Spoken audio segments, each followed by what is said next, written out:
I think most people, even if they're not going through any type of medical situation, although most of us face that at some point in our lives, if not multiple times, we all have minutes, hours, days, sometimes weeks, sometimes months, sometimes years, that we are put in a situation where we have to deal with something that is not what we want to be dealing with and takes us away from other things which we find more pleasurable and what we'd rather be doing.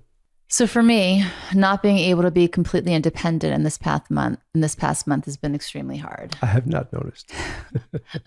Be careful, Mr. Berg.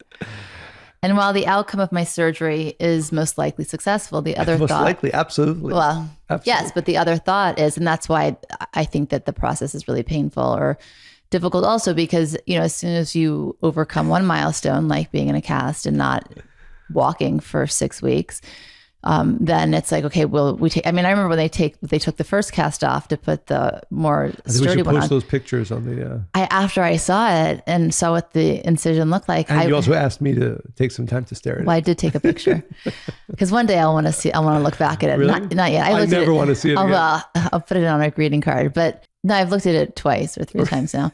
But I haven't. But the thing is, I remember telling you when it was off, I said, oh my God, I just wanted to put the cast back on. I didn't really want to look at it. And I also didn't feel like it was so swollen. I just didn't feel like I had use of my leg. But then, the next appointment is like, okay, we're going to go into the boot, hopefully. And so each appointment, it's like, okay, I hope that I'm going to hit that next marker when I should. And so there's that, like when you don't know the outcome of something, that can cause a lot of uncomfortability as well and distress.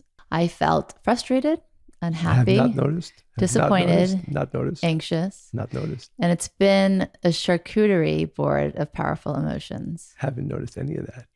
And when we're actively trying to live spiritual lives, we can try to convince ourselves that it's not in our best interest to entertain any negativity. So stay with me for a second, because I think sometimes people, in their pursuit of being spiritual, they often find themselves unhappy and they don't understand why. And I think that there's an important time to feel even your negative emotions. The point is, though, you want to give them a time limit.